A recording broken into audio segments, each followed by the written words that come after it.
জয় শ্রীকৃষ্ণ। প্রিয় বন্ধুরা, আজ আমরা একটি খুব ছোট কিন্তু অত্যন্ত গভীর বাণী নিয়ে কথা বলবো। সুখ ও দুঃখ দুটোকেই সমানভাবে গ্রহণ করো, কারণ দুটোই ক্ষণস্থায়ী। এই একটি লাইনের মধ্যেই লুকিয়ে আছে শ্রীমদ্ ভগবদ্ গীতার প্রায় পুরো দর্শন। আমরা সাধারণত কি করি? সুখ এলে আঁকড়ে ধরি, দুঃখ এলে পালাতে চাই। আমরা চাই সুখ থাকুক চিরদিন, আর দুঃখ কখনোই না আসুক। কিন্তু জীবন এমন নয়। জীবন মানে ওঠানামা, আলো ছায়া, দিন রাত্রি। শ্রীকৃষ্ণ গীতায় বলেন, নমস্কার প্রিয় বন্ধুরা, আজ আমরা কথা বলবো জীবনের সবচেয়ে গুরুত্বপূর্ণ একটি প্রশ্ন নিয়ে। সুখ কি? মানুষ সারা জীবন ছুটে চলে সুখের পেছনে। কেউ ভাবে টাকা থাকলেই সুখ, কেউ ভাবে ভালো সম্পর্ক থাকলেই সুখ, কেউ ভাবে নাম, যশ, সাফল্য, সম্মান এগুলোই সুখের চাবিকাঠি। কিন্তু আশ্চর্যের বিষয় হলো, এই সব কিছু পাওয়ার পরেও মানুষ অনেক সময় বলে, তবুও মনটা শান্ত না। তাহলে প্রশ্ন আসে, সুখ কি সত্যিই বাইরের কোনো বস্তু, নাকি সুখ আসলে আমাদের মনের অবস্থা? শ্রীকৃষ্ণ গীতায় বলেন, সুখ দুঃখের কারণ বাইরে নয়, তোমার নিজের চেতনার ভিতরে। আমরা যদি গভীরভাবে দেখি, তাহলে বুঝতে পারব যে সুখ আমরা খুঁজছি, সেই সুখ আসলে কোথাও বাইরে নেই। সেই সুখ আমাদের ভেতরেই আছে। সমস্যা একটাই, আমরা বাইরে খুঁজছি, তাই ভেতরেরটা দেখতে পাচ্ছি না। ধরা যাক, একজন মানুষ অনেক টাকা কামালো, কিন্তু তার মনে সবসময় ভয়, এই টাকা হারিয়ে যাবে না তো? তাহলে সেই টাকাই তার জন্য সুখ নয়, বরং চিন্তার কারণ। আরেকজন মানুষ খুব সাধারণ জীবনযাপন করে, কিন্তু তার মনে সন্তুষ্টি আছে, তার মনে কৃতজ্ঞতা আছে, তার মনে ঈশ্বরের ওপর ভরসা আছে। সেই মানুষটি ভিতর থেকে শান্ত। তাহলে আসল সুখ কোথায়? সুখ হলো সন্তুষ্টি, সুখ হলো গ্রহণ করার ক্ষমতা, সুখ হলো বর্তমান মুহূর্তে সম্পূর্ণ উপস্থিত থাকা। আমরা বেশিরভাগ সময়ই বাঁচি না বর্তমানকে নিয়ে, আমরা বাঁচি অতীতের আফসোসে আর ভবিষ্যতের দুশ্চিন্তায়। অতীত চলে গেছে, ভবিষ্যৎ আসেনি, শুধু বর্তমানই বাস্তব। কিন্তু আমরা বর্তমানকে ছেড়ে মনকে ঘুরিয়ে নিয়ে যাই এমন জায়গায় যেখানে শুধু দুঃখ আর ভয়। শ্রীকৃষ্ণ বলেন, যে ব্যক্তি নিজের মনকে নিয়ন্ত্রণ করতে পারে, তার জন্যে মনই বন্ধু, আর যে পারে না, তার জন্যে মনই শত্রু। সুখ মানে সব সমস্যা শেষ হয়ে যাওয়া নয়, সুখ মানে সমস্যার মধ্যেও শান্ত থাকা। সমুদ্রের ওপর ঝড় উঠতেই পারে, কিন্তু গভীর সমুদ্র সব সময় শান্ত। ঠিক তেমনি বাইরে জীবনে ঝড় আসতেই পারে, কিন্তু যদি ভেতরে চেতনা শান্ত থাকে, তাহলে মানুষ সত্যিকারের সুখী। আজকের এই অধ্যায় থেকে শুধু একটি কথা মনে রাখবেন, সুখ পাওয়া যায় না, সুখ তৈরি করতে হয়। আর সেই সৃষ্টি হয় নিজের ভেতর থেকেই। আপনি যত বেশি কৃতজ্ঞ হবেন, যত কম তুলনা করবেন, যত বেশি গ্রহণ করবেন জীবনকে, তত বেশি আপনার ভিতরে সুখ বাড়বে। কারণ সুখ কোনো গন্তব্য নয়, সুখ হলো একটি সচেতন অবস্থান। প্রিয় বন্ধুরা, আগের অধ্যায়ে আমরা বুঝেছি সুখ কোনো বাইরের বস্তু নয়, সুখ হলো আমাদের মনের অবস্থা। আজ আমরা আরও গভীরে যাব। আজকের প্রশ্ন, দুঃখের আসল কারণ কি? আমরা সাধারণত মনে করি আমাদের দুঃখের কারণ হলো কেউ আমাদের কষ্ট দিয়েছে, কেউ আমাদের ঠকিয়েছে, আমরা কিছু হারিয়েছি, আমরা যা চেয়েছিলাম তা পাইনি। কিন্তু শ্রীকৃষ্ণ বলেন, ঘটনা নয়, ঘটনার প্রতি তোমার প্রতিক্রিয়াই দুঃখের মূল। একই ঘটনা দুইজন মানুষের জীবনে ঘটতে পারে, একজন ভেঙে পড়ে, আরেকজন শক্ত হয়ে ওঠে। তাহলে ঘটনা কি দুঃখের কারণ? না, দুঃখের কারণ হলো আমাদের চিন্তার ধরন। শ্রীমদ্ ভগবদ্ গীতায় বলা হয়েছে, আসক্তি থেকেই কামনা জন্মায়, কামনা পূরণ না হলে ক্রোধ, আর ক্রোধ থেকেই আসে মোহ ও দুঃখ। এই আসক্তিই দুঃখের প্রথম বীজ। আমরা চাই সবকিছু আমাদের ইচ্ছামতো হোক, মানুষ আমাদের মতো আচরণ করুক, জীবন আমাদের পরিকল্পনা মেনে চলুক, ভবিষ্যৎ আমাদের নিয়ন্ত্রণে থাকুক। কিন্তু জীবন কখনোই আমাদের নিয়ন্ত্রণে থাকে না। আর এখানেই শুরু হয় দুঃখ, কারণ আমরা বাস্তবতাকে গ্রহণ করি না, আমরা বাস্তবতার সঙ্গে যুদ্ধ করি। দুঃখের দ্বিতীয় বড় কারণ প্রত্যাশা। যত বেশি প্রত্যাশা, তত বেশি কষ্ট। আমরা মানুষকে ভালোবাসি না, আমরা আমাদের প্রত্যাশাকে ভালোবাসি। আর যখন সেই প্রত্যাশা পূরণ হয় না, তখন আমরা বলি, সে আমাকে কষ্ট দিয়েছে। কিন্তু আসলে কষ্ট দিয়েছে আমাদের প্রত্যাশাই। দুঃখের তৃতীয় কারণ তুলনা। আজকের যুগে মানুষ নিজের জীবন কম দেখে, অন্যের জীবন বেশি দেখে। অন্যের সাফল্য দেখে নিজের ব্যর্থতা মনে হয়, অন্যের হাসি দেখে নিজের দুঃখ বেড়ে যায়।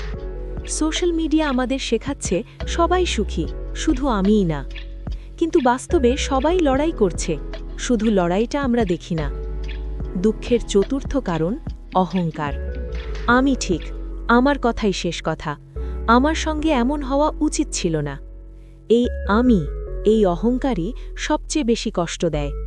কারণ জীবন আমির নিয়মে চলে না, জীবন চলে ঈশ্বরের নিয়মে।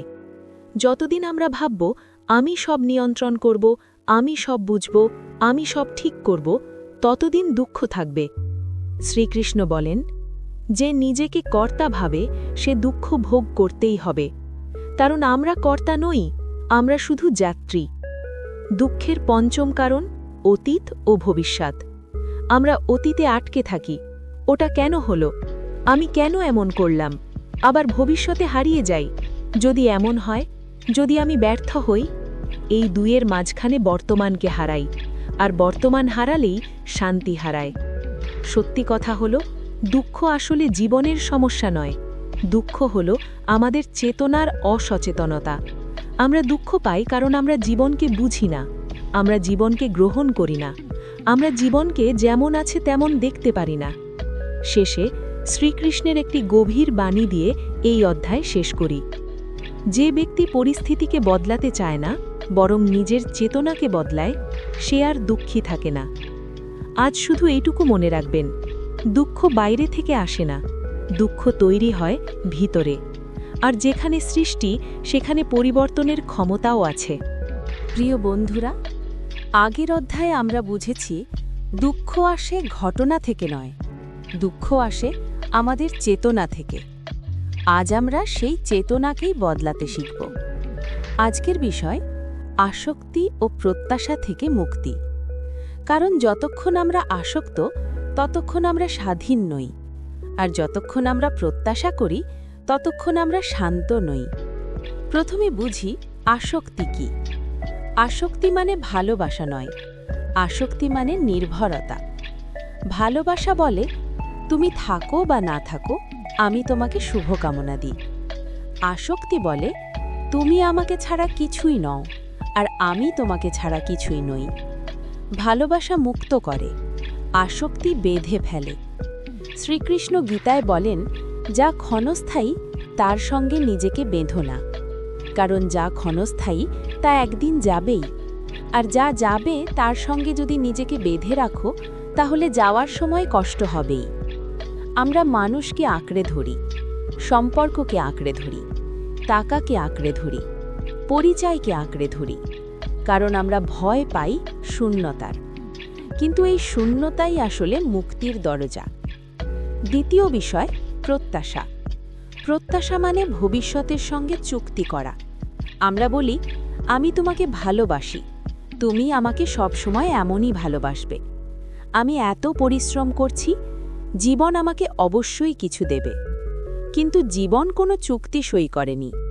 প্রত্যাশা মানে বর্তমানকে অস্বীকার করে ভবিষ্যতের দাবি করা। আর যেখানেই দাবি, সেখানেই হতাশা লুকিয়ে থাকে। শ্রীকৃষ্ণ বলেন, কর্ম করো, ফলের অধিকার ছেড়ে দাও। এটাই আসল মুক্তির সূত্র। কর্ম তোমার হাতে, ফল তোমার হাতে নয়। আমরা যখন ফলের সঙ্গে নিজেকে জড়িয়ে ফেলি, তখন কর্মও বোঝা হয়ে যায়। কিন্তু যখন শুধু কর্মে থাকি, ফল ছেড়ে দিই ঈশ্বরের হাতে, তখন কাজই সাধনা হয়ে যায়। মুক্তির মানে এই নয় সব ছেড়ে পাহাড়ে চলে যাও। মুক্তির মানে সব কিছুর মধ্যে থেকেও ভিতরে স্বাধীন থাকা। তুমি সম্পর্ক রাখবে, কিন্তু অধিকার বোধ ছাড়া। তুমি কাজ করবে, কিন্তু অহংকার ছাড়া।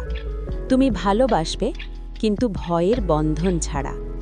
একটি গভীর সত্য মনে রাখো, যা তুমি আঁকড়ে ধরো সেটাই তোমাকে কষ্ট দেয়, আর যা তুমি ছেড়ে দিতে পারো সেটাই তোমাকে মুক্ত করে। নদী যদি জল আঁকড়ে ধরে রাখত তাহলে সে দুর্গন্ধ হতো। নদী বয়ে চলে বলেই সে পবিত্র। ঠিক তেমনি জীবনকে বয়ে যেতে দাও। ধরে রাখার চেষ্টা করলেই জীবন ভারী হয়ে যায়। শেষে শ্রীকৃষ্ণের একটি বাণী, ত্যাগ মানে কিছু ছেড়ে দেওয়া নয়, ত্যাগ মানে আসক্তির ভাব ছেড়ে দেওয়া। আজ শুধু এটুকু অনুশীলন করো, কাউকে ভালোবাসো, কিন্তু ভেবো না সে আমার। কিছু পাও, কিন্তু ভেবো না এটা চিরদিনের। নিজেকে বলো, আমি পথিক, সব কিছুই পথের দৃশ্য। আর তখনই দেখবে মনের ভেতর এক অদ্ভুত হালকা ভাব, এক অদ্ভুত শান্তি। এই শান্তিই হলো মুক্তি। প্রিয় বন্ধুরা, আগের অধ্যায়ে আমরা শিখেছি আসক্তি ওর প্রত্যাশা আমাদের বেঁধে ফেলে। আজ আমরা সেই শিকড়ে যাব যেখান থেকে সব বান্ধনের জন্ম। আজকের বিষয় অহংকার। এই ছোট্ট শব্দ, কিন্তু মানুষের জীবনের সবচেয়ে বড় কারাগার। আমরা সবাই বলি, আমি করছি, আমি জানি, আমি পারি, আমি ঠিক, আমি ভুল ছিলাম না। এই আমিটাই আসলে সবচেয়ে বড় সমস্যা। প্রথমে বুঝি অহংকার কি। অহংকার মানে দম্ভ নয়। অহংকার মানে নিজের পরিচয়ের সঙ্গে নিজেকে এক করে ফেলা। আমি ভাবি আমি এই শরীর, আমি এই নাম, আমি এই পেশা, আমি এই সম্পর্ক, আমি এই গল্প। কিন্তু সত্যি কি তাই? তুমি যদি শরীর হও, তাহলে ঘুমের সময় তুমি কোথায় যাও? যখন তুমি অচেতন, তখন তুমি কোথায় থাকো? শরীর বদলায়, চিন্তা বদলায়, অনুভূতি বদলায়, কিন্তু যে দেখছে এই সব বদল, সেই কি বদলায়? সেই দেখনেবালাই আসল তুমি। কিন্তু অহংকার বলে, না, আমি যা ভাবছি সেটাই আমি। এই ভুল পরিচয়ই হল আমির ভ্রম। শ্রীকৃষ্ণ গীতায় বলেন, আত্মা অজন্মা, অবিনাশী, শরীর নশ্বর। কিন্তু আমরা উল্টোটা করি। আমরা নশ্বরকে আমি ভাবি, আর অবিনাশীকে ভুলে যাই। অহংকার আমাদের কি দেয়? তুলনা, সে আমার চেয়ে ভালো। প্রতিযোগিতা, আমাকেই জিততে হবে। ভয়, আমি ব্যর্থ হলে আমি কিছুই নই। অভিমান, আমার সঙ্গে এমন কেন হলো? এই সবই আসে আমির গল্প থেকে। কারণ আমি সবসময় কেন্দ্র হতে চায়। আমি সব কিছুর মানে নিজের সঙ্গে জুড়ে দেখতে চায়। কেউ তোমাকে অপমান করল, ঘটনাটা ছোট, কিন্তু আমিতে লাগলে তা পাহাড় হয়ে যায়। কেউ তোমার প্রশংসা করল, আমি ফুলে ওঠে। এই ওঠানামার মধ্যেই আমাদের শান্তি হারিয়ে যায়। শ্রীকৃষ্ণ বলেন, যে নিজেকে কর্তা ভাবে সে বন্ধনে আবদ্ধ। কর্তা ভাব মানে সব কিছু আমি করছি। কিন্তু একটু গভীরভাবে দেখো তো, হৃদয় তুমি চালাও, শ্বাস তুমি নিয়ন্ত্রণ করো, ঘুম তুমি পরিকল্পনা করে আনো। তাহলে কর্তা কে? তুমি শুধু একটি মাধ্যম। জীবন তোমার মাধ্যমে প্রবাহিত হচ্ছে। নদী বলে না আমি জল বইয়ে দিচ্ছি, সূর্য বলে না আমি আলো দিচ্ছি। তারা শুধু আছে। ঠিক তেমনি তুমি শুধু আছো, করছো না, হচ্ছ। অহংকার ভাঙার মানে নিজেকে ছোট করা নয়। অহংকার ভাঙার মানে নিজেকে সত্যভাবে জানা। তুমি এই চরিত্র নও, তুমি এই গল্প নও, তুমি এই চিন্তা নও। তুমি সেই চেতনা যার ভেতর দিয়ে এই সব আসছে যাচ্ছে। শেষে একটি ধ্যানমূলক প্রশ্ন রেখে যাচ্ছি। এই মুহূর্তে চিন্তা আসছে, কিন্তু কে দেখছে চিন্তাকে? অনুভূতি হচ্ছে, কিন্তু কে জানছে অনুভূতিকে? এই কে এর মধ্যেই লুকিয়ে আছে আসল তুমি। আর যখন তুমি এই আমিকে ছাড়তে শেখো, তখনই প্রথমবার অনুভব করো এক গভীর নীরবতা, এক গভীর প্রশান্তি। এই নীরবতাই হল অহংকারের ওপারে থাকা। চাঁদ, এই মুহূর্তে তুমি তোমার চোখ দিয়ে যা দেখছ সেটাই কি তুমি? তুমি তোমার শরীর ন, কারণ শরীর বদলায়। শিশু থেকে যুবক, যুবক থেকে বৃদ্ধ। তুমি বদলাওনি, শুধু শরীর বদলেছে। তুমি তোমার মনও ন, কারণ মন প্রতিদিন বদলায়। আজ তুমি খুশি, কাল তুমি দুঃখী। আজ তুমি আত্মবিশ্বাসী, কাল তুমি সন্দিহান। যা বদলায় তা কখনো সত্য সত্তা হতে পারে না। তাহলে তুমি কে? তুমি হচ্ছ সেই চেতনা যেই সব কিছু দেখছে, শরীরের অনুভূতিকে দেখছে, মনের চিন্তাকে দেখছে, সুখকে দেখছে, দুঃখকেও দেখছে। শ্রীকৃষ্ণ বলেন, তুমি দর্শক, তুমি দৃশ্য নও। যেমন সিনেমা হলে বসে তুমি ছবি দেখো কিন্তু তুমি ছবি হয়ে যাও না, ঠিক তেমনি জীবনের ঘটনা চলছে কিন্তু তুমি সেই ঘটনা নও। তুমি হচ্ছ সাক্ষী। এই সাক্ষী সত্তাটাকেই বলা হয় আত্মা। আত্মা জন্মায় না, আত্মা মরে না, আত্মা পড়ে না, আত্মা ভেজে না, আত্মা কাটা যায় না। গীতায় শ্রীকৃষ্ণ বলেন, নৈনম ছিন্দান্তি শাস্ত্রাণি নৈনম দহতি পাবকাহা। অর্থাৎ কোনো অস্ত্র আত্মাকে কাটতে পারে না, কোনো আগুন আত্মাকে পোড়াতে পারে না।